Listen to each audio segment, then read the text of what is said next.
From MTN News, this is Montana This Morning. Good Monday morning. It's 5 o'clock. Welcome to Montana This Morning. I'm Victoria Hill. Thank you so much for starting your day with us.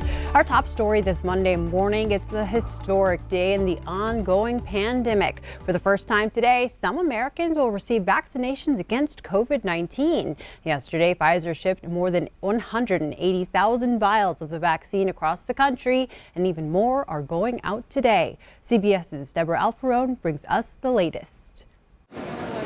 The first boxes containing the coronavirus vaccine rolled out of Pfizer's Michigan plant yesterday. This UPS plane took the first batch to Louisville, Kentucky, where Hannah L.B. helped unload the shipment. It feels like I can finally do something about these problems instead of just staying at home. It feels great. Healthcare workers are expected to start receiving vaccinations today. It's our moonshot. Dr. Gabriel Boslet will get his on Wednesday. I mean, it's our generation's man on the moon. And I think to think of it any other way is to do it a disservice. Pfizer is planning to ship 2.9 million doses this week. The primary emotion that I feel is hope, which is something that we haven't felt in many, many months. That hope comes amid the pandemic's darkest days, with record hospitalizations and more than 2,000 deaths per day. You are seeing some hopeful signs around the nation in terms of a slowing of new cases in the Midwest and the West in particular.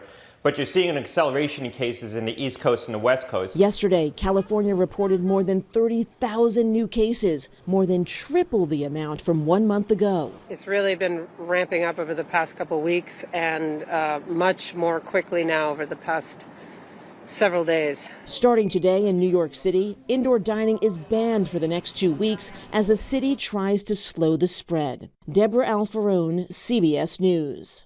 The first shipments of the vaccine also arrived in Canada yesterday. Prime Minister Justin Trudeau called it an important step in our fight against the virus. Last night, Governor Steve Bullock tweeted a picture showing the state is tracking the vaccine shipment process. Healthcare officials expected to arrive here in Billings this coming Wednesday, the 16th. In the tweet, Bullock called it the most important package we've ever tracked, adding help for our healthcare workers is on the way. A temperature tracking device, 50 pounds of dry ice, and taking no more than 5 minutes to remove the Pfizer COVID-19 vaccine from its shipping box to an ultra-cold freezer. Those are just some of the guidelines hospitals will have to follow as the vaccine starts to make its way to Montana this week. New this morning, MTN's Andrea Lutz is giving us a first look at how doses will settle into the ultra-cold freezer at Billings Clinic. We came across that we had this ultra cold storage. Jackie Ulishny leads us to where Billings Clinic houses its ultra cold freezer. We can store significant quantities of vaccine now. We've been asked to keep the location a secret as the vaccine is a hot commodity designed to save lives. So this is our ultra cold freezer. Although Billings Clinic has had this freezer for years, at first she didn't think they'd be able to use it for the vaccine. So it's at minus 81 degrees Fahrenheit right now. The freezer was filled with research drugs. We just lucked out that the research team was able to send drug back and make room for us for the vaccine. Just days ago, special instructions came. Everything must be timed perfectly. They're stacked 1 to 5 trays. We have to make sure we do it somewhere close by and well ventilated because you have to open the box. There's up to 50 pounds of dry ice in there. And so they're tracking it the entire time. And then you have 5 minutes to transfer it from that to this. The vaccine comes in a box 9 inches by 9 inches by 2 inches. When we did measurements, we think we can hold anywhere between 5,000 and 10,000 doses. Significant space if we need it. As director of pharmacy, Ulishny started a team months ago when the pandemic spiked. This has been kind of a whirlwind and it's been very exciting and I've been doing my best. I don't know that I've personally ever been part of a project quite this big. She's seen the entire process unfold firsthand, and it's likely her hands that will be the first on the vaccine when it comes. So it's an experience is all I can say.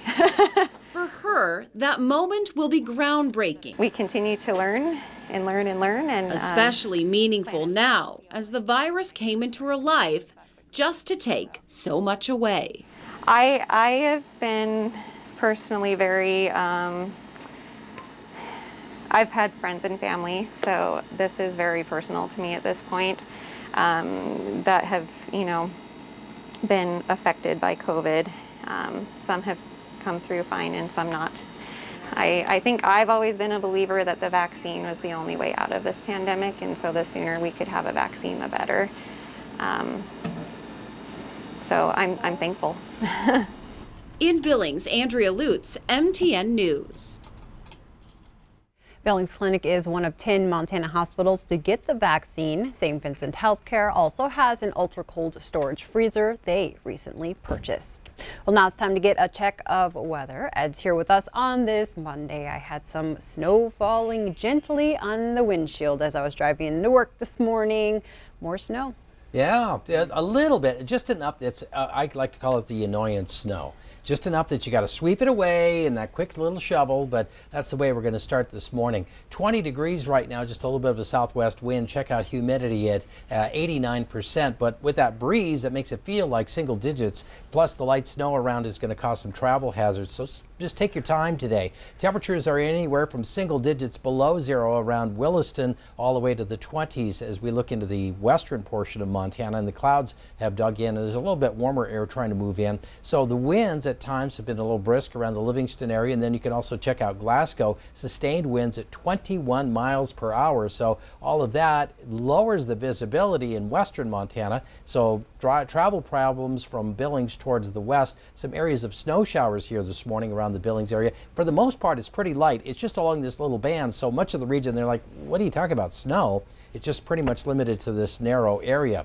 Temperatures anywhere from 9 degrees this morning in Ingomar all the way to those 20s around Livingston. Big Timber at 27 this morning, along with Cowley, Wyoming. The temperatures moving up. The snow ends early today, and then the sun tries to break through. We'll talk more about that coming up in a couple of minutes. Well, Ed, you call it the annoying snow. I call it the pretty snow because it looks so pretty when it's falling. Pretty and gentle and quiet and kind. I can appreciate that. All those qualities. I guess it just depends on whether you have a shovel in your hand or you don't. Yeah, exactly. I was just happily driving to work in my warm car at that. All right, Ed, thank you so much for that weather update. I'll get back to the news stuff. Thanks. Usually when the Electoral College meets to cast the state's ballots for president, it's merely a formality. But this year is different. President Trump is still refusing to concede, and many in the Republican Party, as well as the president's supporters, are backing him up. CBS's Deborah Alfarone has more on the electoral votes. It's been more than a month since the presidential election was called in favor of President-elect Joe Biden and Vice President-elect Kamala Harris. Today, members of the Electoral College cast their ballots for president. It's one of the last steps in formalizing the election. Any doubt who won the presidential election? Well, shouldn't be after Monday. But President Trump isn't letting up his fight to try and overturn the election, tweeting without evidence about massive voter fraud, taking aim at swing states, including Georgia. We've never found systemic fraud, not enough to overturn the election. The president's fight was dealt a decisive blow when the Supreme Court declined to hear a lawsuit filed by Texas's Attorney General. It was asking to invalidate votes from 4 key battleground states. More than 100 Republicans here at the House, they supported it too. The reason the Supreme Court is not taking this is not because of a lack of courage. It's for the same reason that every court has thrown this out. It's a lack of evidence. Over the weekend, Trump supporters rallied around the country, most notably in Washington, D.C. The protests were mostly peaceful, though there were clashes with police and counter-protesters. At this one Saturday, 4 people were hospitalized with stab wounds, and at least 33 people were arrested. Deborah Alfarone, CBS News, Washington. A new CBS News poll finds 82% of the president's supporters do not consider Joe Biden's win legitimate. Overall, 62% of the nation's voters feel the election is over and settled, and it's time to move on. The U.S. government's top economic department is now the victim of a data breach. Sources say the U.S. Commerce Department was hit by Russian hackers. The FBI and Homeland Security's Cybersecurity and Infrastructure Agency are investigating. So far, investigators say multiple entities are affected. Homeland Security is working to help mitigate potential compromises. The attack also includes the U.S. Treasury Department. And hackers aren't only after the federal government, they could be targeting you, especially as Christmas approaches and many are making last-minute purchases online. But as reporter Ashar Qureshi found, there are some simple tricks you can do to protect your digital profile when searching for those perfect gifts. More than 50% of consumers say they will shop online this holiday season due to the pandemic. That spending is projected to account for more than $200 billion. There is probably going to be more fraudulent use of online deliveries than we have seen before. Neil Deswani is a cybersecurity expert at Stanford University and the author of Big Breaches: Cybersecurity Lessons for Everyone.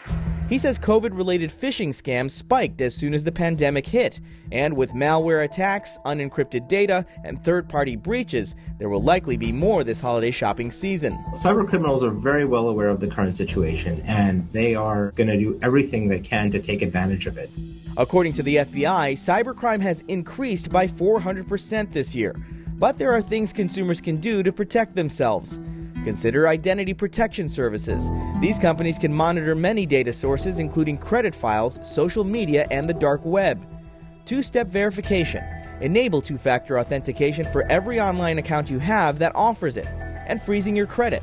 Call the 3 major credit services and freeze your credit. I think that your credit should be regularly frozen, except when you go about getting a new home mortgage or getting a car loan. You can always unfreeze it just before you do any of those activities. Another vulnerability that Deswani says is important to pay attention to is your home router. If you've bought your home router and you just hooked it up and you didn't say change the password on it, then attackers can take advantage of those commonly used default passwords and hack into your home router. And once they've done that, they can control anything and everything that you can see. With increased remote working, learning, and online shopping, experts say a cyber pandemic could be the next catastrophic global event. Understanding your cyber risks and taking measures now could, they say, protect you in the long run. I'm Ashar Qureshi reporting. And out back here in Billings, downtown is decked out with lights for the holiday season, but some of them will stay up year-round. These lights were hung up on North Broadway yesterday afternoon. 2 local women who live downtown came up with the idea to beautify the area and received funding from Big Sky Economic Development. Their Space to Place grant was designed to make empty areas in the city more vibrant or interesting. Some local businesses also chipped in to cover costs the grants didn't. By adding these light strings, it's going to give it that more warm and inviting feel that makes it be a space for everyone to enjoy. And that's really the theory behind the Space to Place grant program, is trying to create just a place that people are used to going to and making it special. So, and it's our front yard, so we're pretty dialed into that too. And you may have seen the work of other winners of the Space to Place grant around town, including the sculptures under Sky Point or the mural on the side of the pub station. Well, the stress and life changes during the pandemic has caused many to gain weight. Now, the American Academy of Pediatrics is raising concerns about children's nutrition and physical activity during this difficult time. CBS's Naomi Reckham has more on what parents need to know.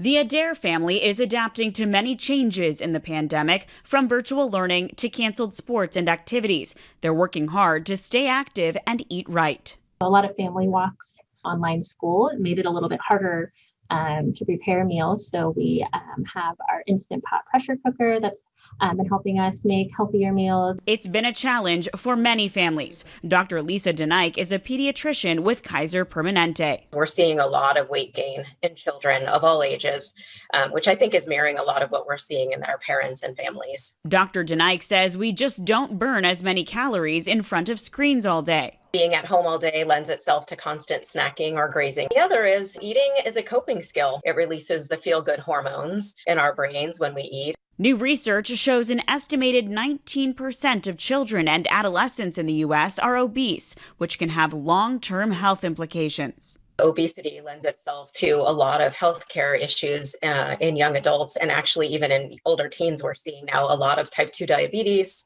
heart problems, kidney problems, high blood pressure. Dr. Denike suggests parents schedule sleep and wake times, meals during the day, and 30 to 60 minutes of sweaty physical activity daily. And they need to be good role models, something Joanna is embracing. Doing kinds of activities as a family, I think, is really important because they see the parents wanting to get outside and take that walk and be healthy. Setting a good example and teaching resilience during a challenging time. Naomi Ruckham, CBS News.